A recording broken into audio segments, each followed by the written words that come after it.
Welcome to Hello Happiness, the podcast that's all about positive emotions, brought to you by Wellcome Collection, the free museum and library in London.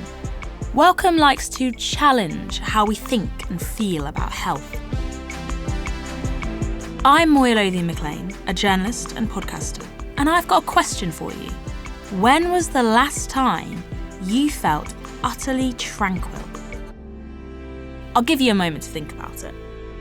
Can you transport yourself back there in your mind's eye? What are you doing or not doing? How does your body feel? Tell you what, I'll let you into my moment. One of the first properly autumnal days a few weeks ago. It's Sunday. I have no work and nowhere in particular to be. My hand is clasped in that of someone I love. We are meandering down the street. I spot a battered, clearly very aged door set into the wall and flanked by off-licences. I stop, ponder the door, and wonder what it's led to and seen in its many years on this street. And that's it. A moment of perfect, wonderful tranquility.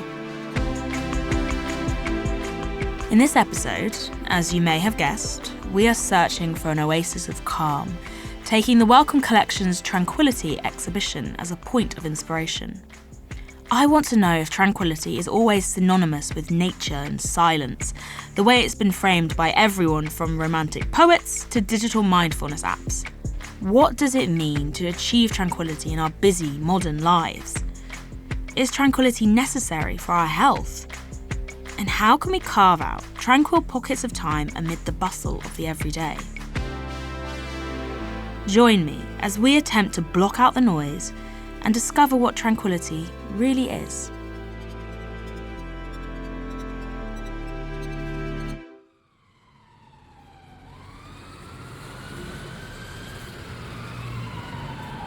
Hospitals are probably not high on a list of locations you'd associate with finding tranquility, but tucked under the austere arches of St Bartholomew's, Britain's oldest operational hospital, is a multi-sensory installation aiming to create a pocket of peace in the middle of central London.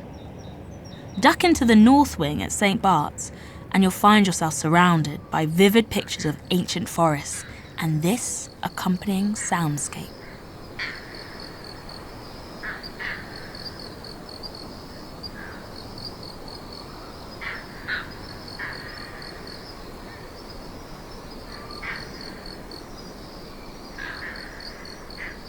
Created by artist Chrystel Lebas, this is a small slice of a larger work called Regarding Forests that appears in the Wellcome Collection's Tranquility exhibition. Stressed staff, patients and the public alike have been encouraged to take a moment among the trees. So, on a busy afternoon, I zip down to St Bart's to see how things have been working out. My name's Dan. Me and my colleagues manage the Trust's historic museum and archive collections. Hospital environments, have changed very significantly in the last 100 years or so. Oftentimes staff would live on site and there would be dedicated sitting rooms and things like that. There was an expectation that there'd be space not only for recreation but for people to unwind and relax. Spaces that essentially replicated the domestic environment but on the hospital estate. And obviously, for various reasons, many of those spaces no longer exist. I've been helping steward this event, and what I've noticed particularly is the proportion of people who come in as staff, and quite often they're coming in at lunchtime, so they'll sit down, just sit quietly for a few minutes, and they just appreciate the busyness of the hospital, and just come and sit here for a few minutes and enjoy the tranquility of this room.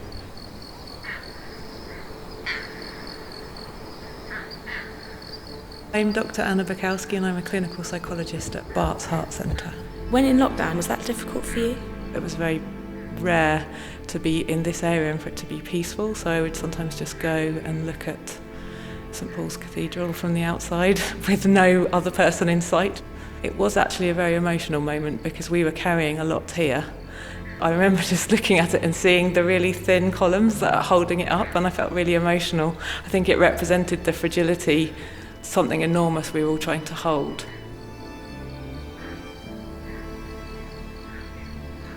Hi, my name is Grace. I work in customer service, but in my free time, I work with influencers. I know it's not the real world, but it's like when I see other people doing well, it's like, oh my God, what am I doing with my life? Retired.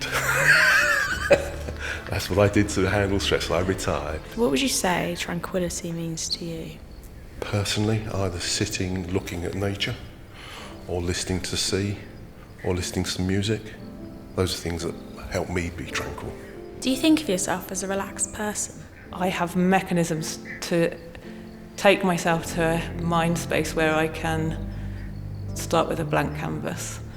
Being in nature is very calming to me. I'm not a religious person, but I definitely seek spaces that are peaceful. It can be really difficult to get that kind of tranquility and that stillness and that sense of separation from the outside noise, and I suppose the kind of churn of what else have I got to do? Have I answered that email yet? Oh, I should look at my calendar. All of those kind of things. All my life I've lived in London. I'm used to noise. I've grown up in a big family, so there's never any peace and quiet in the house. So yeah, I find it hard to actually be in a peaceful place. When was the last time you think you felt really properly tranquil, even if it was just for a couple of seconds? I don't know.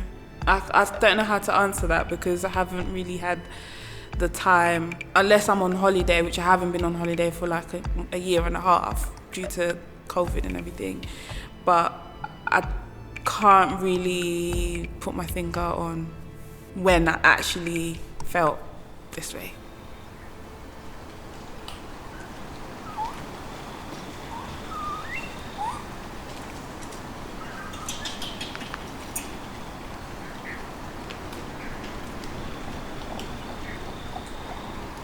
It reminds me of when I have visited a rainforest.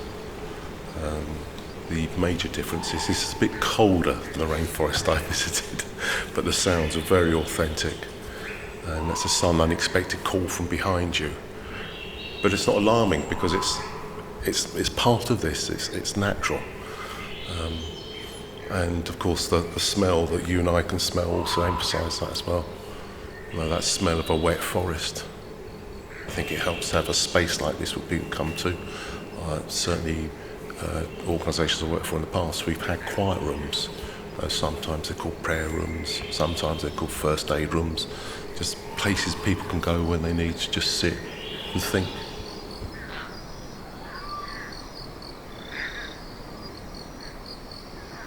I think it's really beneficial to provide a space on a hospital estate that feels fundamentally different. I think, you know, most of the spaces are either explicitly linked to people's jobs, or they're often spaces where, in order to kind of take time out, there's a kind of financial transaction involved. And I think, you know, when you think about kind of London as a city, often getting respite from work is going and buying a cup of coffee and sitting in a coffee shop. I think what's different about this is it doesn't kind of ask that of you. It's not transactional. There's not the idea that you kind of buy your time out. I can feel my body calming down. Walking, I used to be more like that, but you're more likely to have your phone now, I find, even when you're walking, which sounds bad. It's a bit like if you really need to go to sleep, but I don't always need to go to sleep. I sometimes need to go to what I call the precipice, which is just that feeling of falling before you're then refreshed.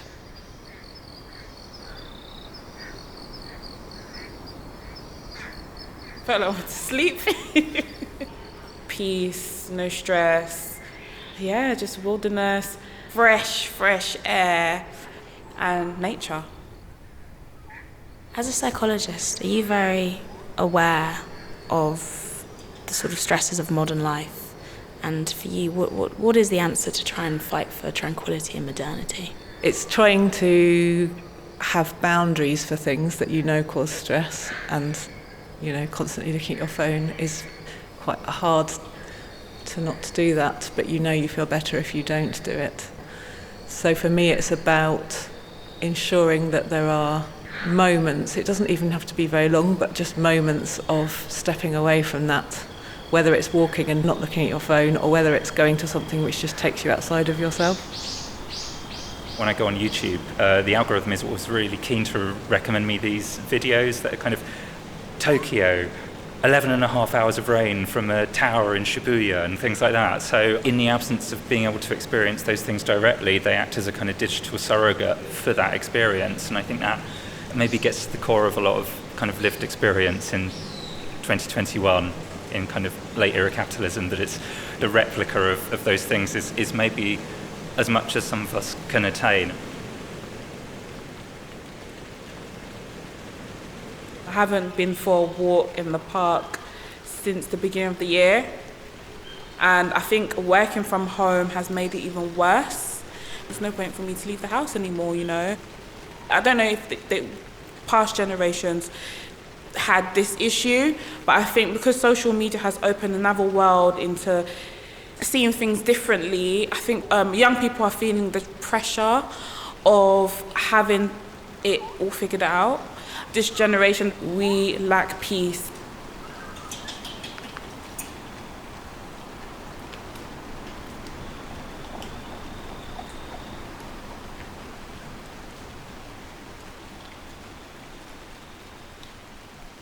Thanks to Grace, Dan, Anna, Robin, and artist Chrystel Lebas. Is Grace right? Is tranquility harder to find the younger you get? And are the little black mirrors in our pocket to blame? Or could they provide a solution? Technology has begun to try and answer the problem of how to achieve a state of tranquility. Like the yoga booms of the 20th century, over the past few years we've seen a huge rise in mindfulness apps, programs designed to give us easily accessible calm via our smartphones. Is this even possible? Common wisdom has it that handheld devices are to blame for rising levels of anxiety and depression, with warnings particularly focused on a mental health crisis among young people who have grown up fully digitised. But new research is starting to challenge these assumptions. One 2020 meta-study, examining over 40 existing studies, found the link between social media use and depression and anxiety among teens is small and inconsistent. And while we're exploring emotions here, rather than mental health directly, it's interesting to see how tranquility rubs up against those deeper ideas. So, can we adapt our ideas about tranquility to find peace when we've got the whole world buzzing away in our pockets? To discuss their relationships with their smartphones, I got together 3 teenagers from RawMinds, a group of young people who meet at Wellcome collection to explore ideas about science and art. I asked each of them to review one of the many relaxation apps on the market. But first off, do they think their phones are a source of calm? I believe it has the potential to be, but in general it's not. It's usually a distraction, like social media, just binging, TikTok's the worst. But yeah, it's not really, not a source of calm. How do you feel about your phone when you're on it, like scrolling? What's the emotions? Like, what's your body doing? So my mind is telling me, you need to get up, you need to do this email, do this exam, do this X, Y, Z. And I am improving, but there are those times where I go like 3-4 hours and it's terrible. It sounds so bad, but I'm just, one more video. I think it can make me feel calm. For example, if I use my phone to listen to music, then I feel calm. If I use my phone to do schoolwork because I've got access to my laptop, that's really helpful. But then there's times where like I might be scrolling through social media and then a couple of hours later thinking about the things that I've seen, and then because I'm constantly on my phone, I'm never really calm. I think for me, a word I'd use instead of calm is probably chaos. It's just all getting faster and faster and smaller and smaller. I won't even watch Netflix anymore because it's too slow. I need to watch TikTok. And I think that also leads to us thinking, just one more video, it's just 15 seconds. And then when you really think about it, like I've looked back at the spread of all the TikToks I've liked, and there's some that I don't even remember watching.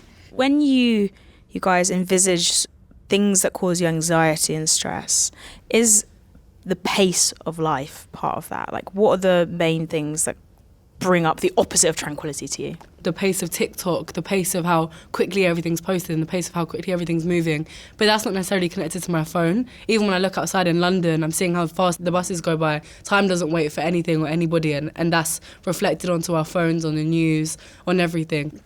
That's why I said there's never really a true state of calm.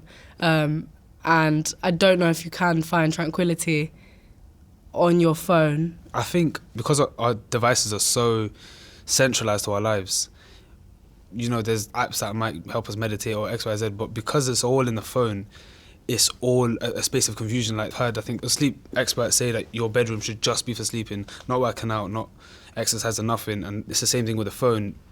Because our phone is at the centre of our lives, I don't think we will ever feel calm. I definitely agree, and I think the difficulty with the pace associated with our phones, with social media, is that we don't know how much of it is real. We don't know how much of it is advertisement. Are people being paid to say this? Where is that motivation coming from? That being said, I can use my phone to meditate, and I can also use my phone to book a meditation class, and I can use my phone to talk to my friends that make me feel calm. So it's the good with the bad, it is both. What actually makes you feel tranquil? If you think in your head, when is the last time you remember being properly calm and thinking like, oh, I feel quite peaceful right now? I would say like immediately mine would just be at my mum's house. I don't live with my parents. So like when I'm at my mum's house, I've got my mum's food, I've got the smell of my mum, like that makes me feel instantly calm, even if my phone is beside me. I would add to that and say the time I feel most calm is when I know I don't have to wake up for a certain time. Like when you can just fall asleep and you know that there's no assignment, the next day is like all free to yourself. Just like what Malika said about being a student, is that everything since like the lockdowns has gone on to Teams. So it's no longer the case that you're getting set work for the next week. You're getting set with a deadline of like midnight on a Saturday. So it's like you can't even separate your work life from your home life. Yeah, what seems to be jumping out and what you're outlining is something that we've talked about in some previous chats we've had, where the feeling of tranquility comes from when you are escaping, pulling out of your life somehow, pulling out the stresses. And what we're seeming to identify with this idea of the phone is that the problem is it is your life, like, or you have everything connected to your life there, and there's no separation because it's always, once it's carried around with you, it's just always in your pocket, kind of reminding you of all the things that you have to do. So it's not that the phone itself, there's a device, it's the problem, it's all the stuff that's in it. Would you agree with that? Yeah. It just reminded me of a time that I lost, this is the dumbest thing that's ever happened to me, but I forgot my password to my phone, the 4-digit one, and I had to reset the whole phone. I had to take it to like a phone shop, and I lost everything. Like I lost my photos. I think I was so upset when it happened, and then I actually realised it was one of the best things that happened to me, because I was like, you don't get so precious about your phone and things that are on it. So yeah, I never have 100% trust in my phone. Tahmina, can you tell me about the social media cleanses that you've done, and also what age you were when you started them? I think I started this routine of cleansing quite early on. So essentially what I do is I look through what like my most offending apps are. I either delete them or offload them or just get rid of the whole phone altogether. And it's like this nice little understanding I have between my friends where we just post something on our story saying, I'm on a cleanse, if you need me, text me, and I'm going for like this long or this how long I'm going to try for. But it's just a way of slowing things back down. Malika, we asked you to try out the Calm app. What was your experience like? To be honest with you, it didn't really make me feel very calm at all. I'm familiar with Headspace, these kind of apps. Like I have a whole folder on my phone. What does that make you feel like, using all those apps, like monitor your health? Does it make you feel more in control and calmer, or is it just like... I don't remember the last time I used them, to be honest. I downloaded them, trying to organise them and think, oh, I'm one of them organised people that's got everything together on their phone. But actually, I don't use it. Most of them need re-downloading. But yeah, to do with Calm, when I first downloaded it, it would seem very neutral, almost like going to a spa but on an app, like the sound effects that it had. And it was very easy to sign in, like I could connect it to my school account, which is really important. One big criticism I would say of the app, and this is the biggest one, I didn't have an opportunity to play any one of the sessions because you have to be a subscriber. So you have to pay £30, I think it is, a year, which is not, I mean, in the grand scheme of things, that's a theatre ticket or maybe like 2 cinema trips or whatever. But if you're a young person in education, maybe that's not your first priority. How does it make you feel when you're trying to log onto an app for a bit of calm and you're asked to pay £30 just to access the first session? It makes me feel like it's not accessible. I might as well be one of those people that go for the spa weekends that can afford it, because like if I'm having to pay to feel calm, that's a problem, because it means that these things aren't actually for people like me. They're for the people that can afford the spa weekends and the yoga retreats and everything like that. Tahmina, so you tried out Hold. Yeah. Could you tell us a little bit about what Hold is? Because I've not heard of it. Sure. So Hold is quite similar to a couple of other apps I've seen. Essentially, they incentivize you to stay off your phone. So you go onto Hold and you kind of click and it gives you lots of different options. So if you want to study, if you want to work out, whatever it is you're aiming to do, and then you just basically leave your phone there. And it counts the time. So once you've kind of lost yourself in whatever you're doing, you can actually see how long you've stayed off. The reason I think it's better than those other apps that do similar things is because the way it incentivizes you is monetarily, which I know could be a bad thing for some, but I think in a world where we want discounts, we want things that will be practical for us and help in real life, knowing that, me staying off my phone for 20 minutes is this many points, especially as students, is super helpful. What do your points let you do on Hold? For example, like free trials to things, discounts on things, similar to, I'd say, uni days or student beans, but you have to do a little bit of work, which is stay off your phone to get them. For Headspace, in terms of the app itself, it's the user interface is pretty cool. It's got like 5 different things to focus on. What I really like is when you click help me sleep at night, the screen goes dark as well, and you've got a sort of free things before subscribing to a trial, which was really useful as well. And there were certain things I wanted to do, so I went in for the annual trial because you get 2 weeks free. So I just want to ask about sort of the way stress makes you feel and anxiety makes you feel opposed to how you feel when you're calm. How do these apps make you feel? Physiologically, stress for me is cloudiness mentally, and so when I'm in those stages, I'd be paralysed. And these apps was actually pretty good in terms of making me feel, a certain way.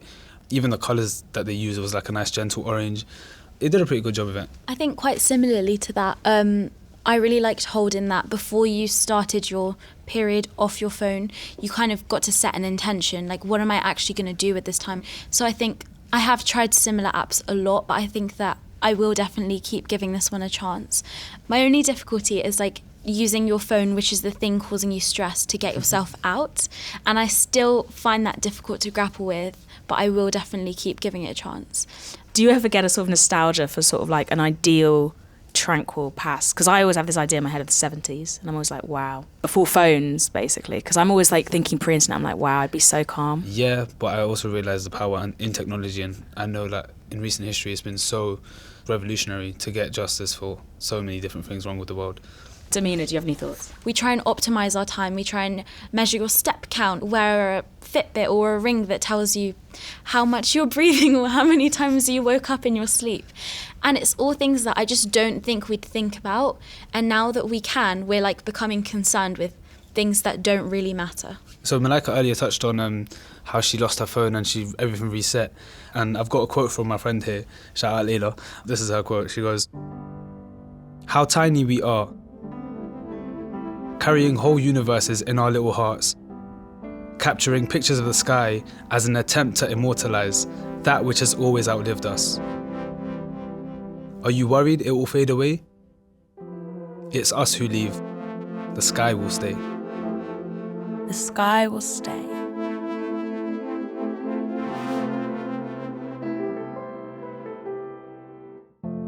Thanks to Fawaz, Malika and Tahmina. It's become clear there's no one-size-fits-all idea of what tranquility is, but patterns are popping up.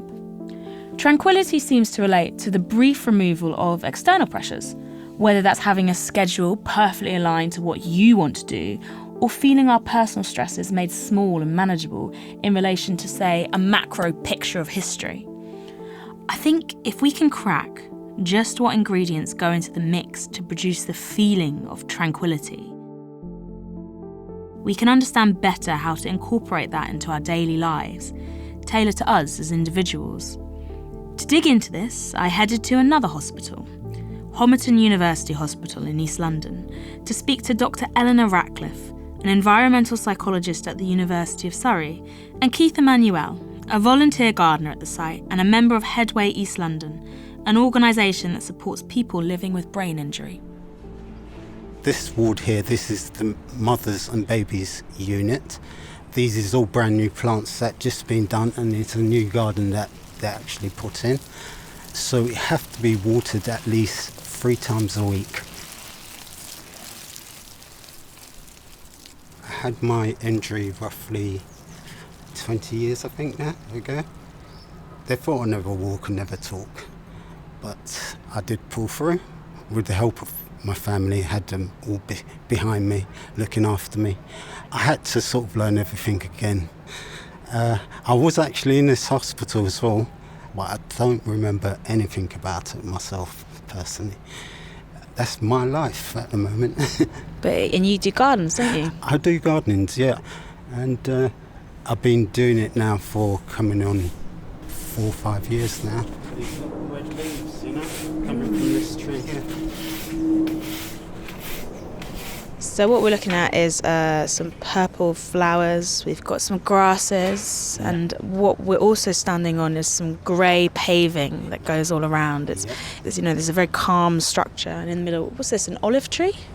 Yes. Looks like an olive tree. It is. Me. What's that doing here? It's far from home. I think they put it there because they thought it'd make a good feature with little flowers around the bottom. It's nice to see it stand out here. They've got rosemary. They've got all other different types of plants that could make them relax and enjoy the garden with the babies. They come out here with their babies, sit down, sing songs to them. Yes, they do sing. And get the babies to sort of like enjoy the garden as well. Nice fresh air.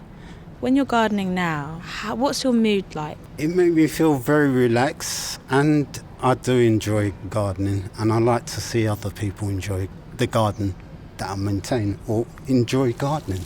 It's very relaxing.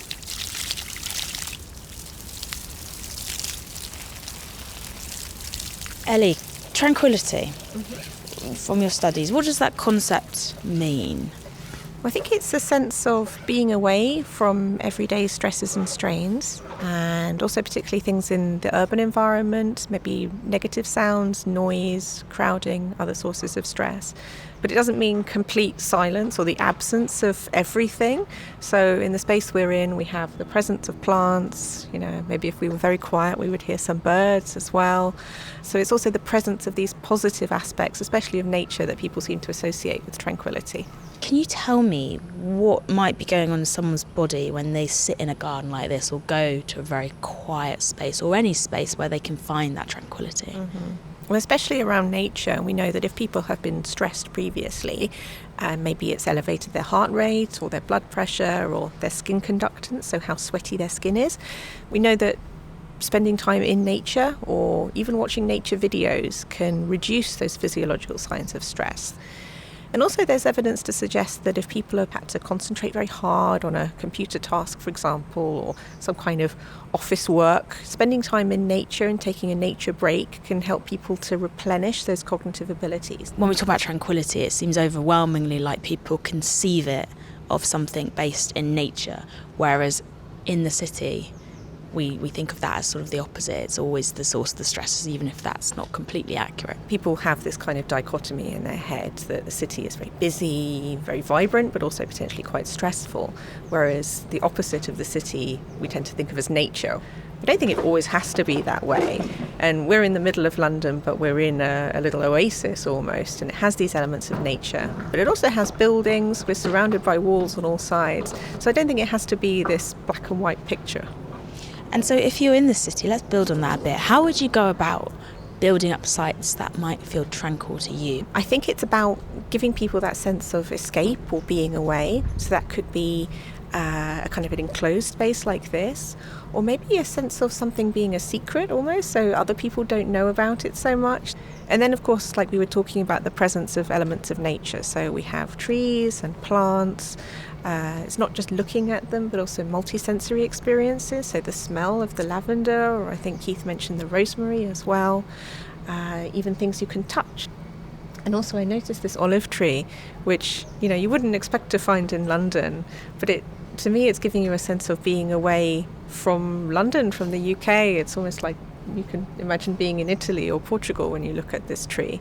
So it's not just the physical attributes, I think, but the associations that come to mind when people look at these elements in the garden. Keith, your mum was a keen gardener, was she not? Yeah, she was a very keen gardener. She did really enjoy gardening, and it was her that sort of like he encouraged me, you could say, to get into it, because in my garden it was all types of flowers. She always used to come home with a different flower, and me and her used to go out there and spend like half a day, you could say, literally planting and tidying up the garden, you know. Weeds coming in, I pull them out so that they do not gain ground. It's very methodical, isn't it? Yes. Very calming. You have to have a very keen eye. They're nice little plants. I think everyone has a different association, a different memory, but particularly smells. So these other non-visual sensory experiences, sounds and smells, they're very much associated with memory, particularly of important places or important people in someone's life. And so we were listening about Keith's mother. People's memories from childhood, I think, very much come back. It's really interesting hearing you break down what might go into constructing a tranquil place, because the two places that come to mind for me personally, one is the garden at my mother's home, and the other is the Veritable St. Paul's, which is obviously this very important place and sort of like national memory, but almost feels a bit secret. What you're saying there, it really correlates with some of the scientific research as well, this idea of being away, through being above and looking from above at the city below, getting that sense of distance from what's going on, maybe both physically and also psychologically as well. And I think this feeling of, maybe being a small part of something bigger as well. People say that a lot about nature. You get a sense of, your position in a wider ecosystem. But you can also get that in the city by getting a kind of an overview and feeling like, maybe my problems are, just part of something a bit bigger. Are these weeds? Yeah. Look at this, my eye's getting better. You see? You can spot them. Look, there they are. Always hidden right beside the plant. Oh, God, it's deep. It's gone so deep. It's okay, you don't have to go too deep. Just pull them out. Getting right to the root. Yeah. These are ferns, right? Yeah. There's a theory in environmental psychology that one of the reasons people respond so well to nature is because it's easy to process, and that one reason for that might be because nature contains a lot of fractal shapes and patterns that repeat. And if you look at the fern, it's a great example of that, because each frond of the fern is made up of leaves that are smaller versions of the whole. And so, in theory, the brain finds that easier to process because it's just a repetition of the same pattern. Is that why this entire garden seems to be in very, soothing, beveled shapes, but also repeating shapes? I would imagine that that's one reason underpinning the design as well. So, using organic shapes and curves.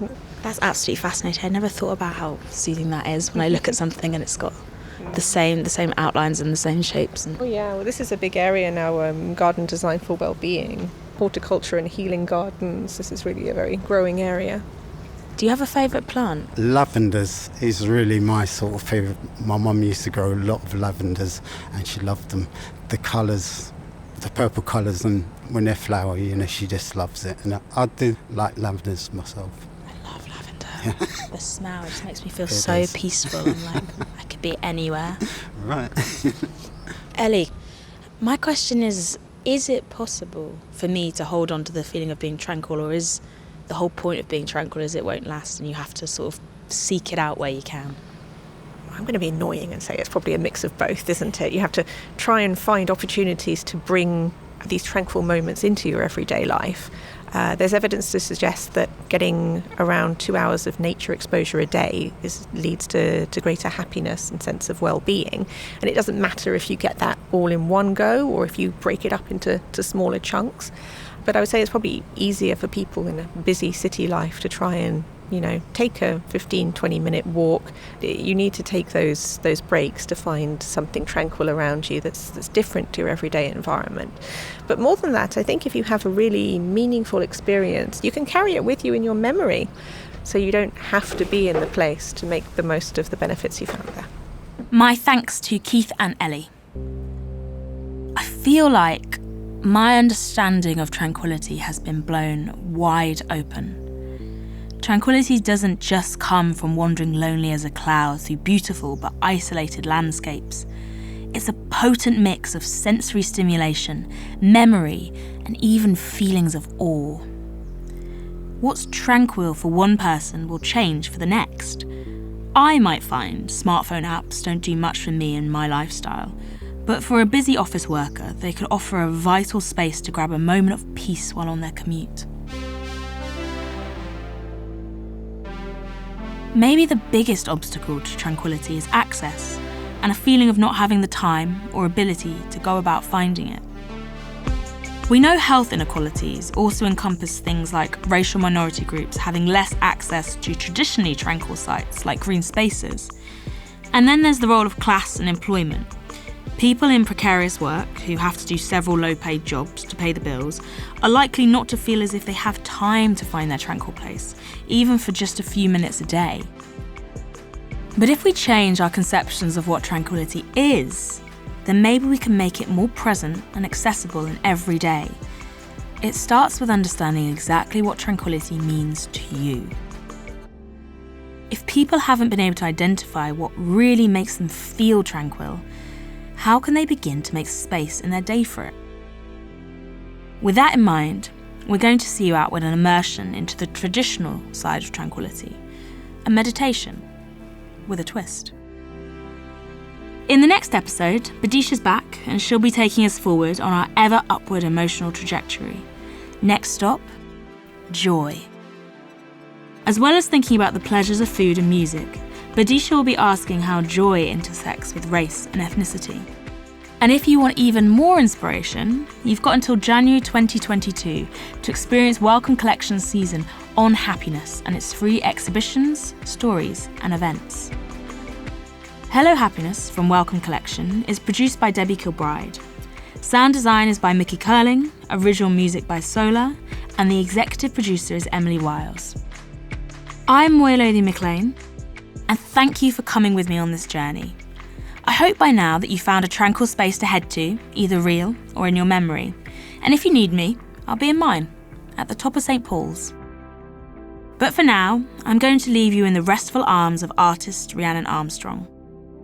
Her meditation is part of a work called Public Self-Care System, and is drawn directly from Rhiannon's own experience of a chronic condition that means she has to lie down in public spaces and rest. You may want to sit or lie down, wherever you are, and you can. It's time to rest.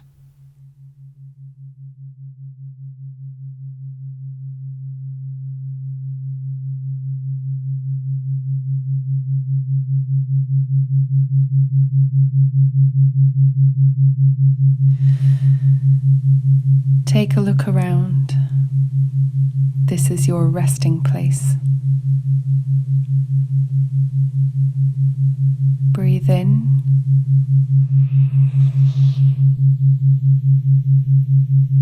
Breathe out.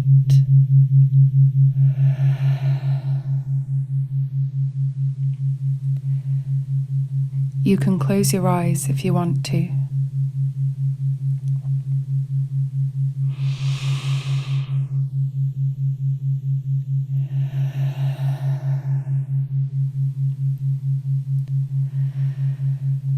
Let yourself be pulled down by gravity.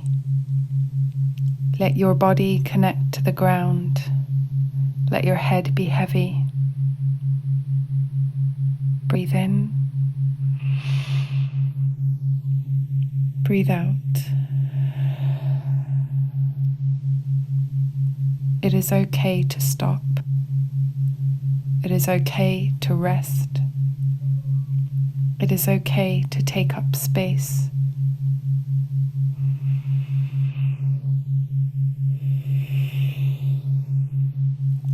The next time you breathe into your lungs as fully as possible. Let your body stretch out with that breath. Let it connect to the ground again as you breathe out.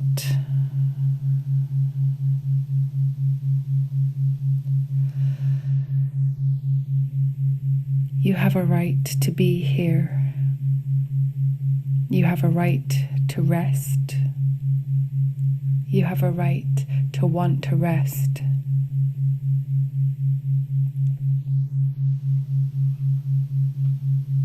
There may be things we can hear going on around us, but they don't need to intrude on our rest. We're here to take time out, to stop. We are in a pause. The rest of the world can carry on.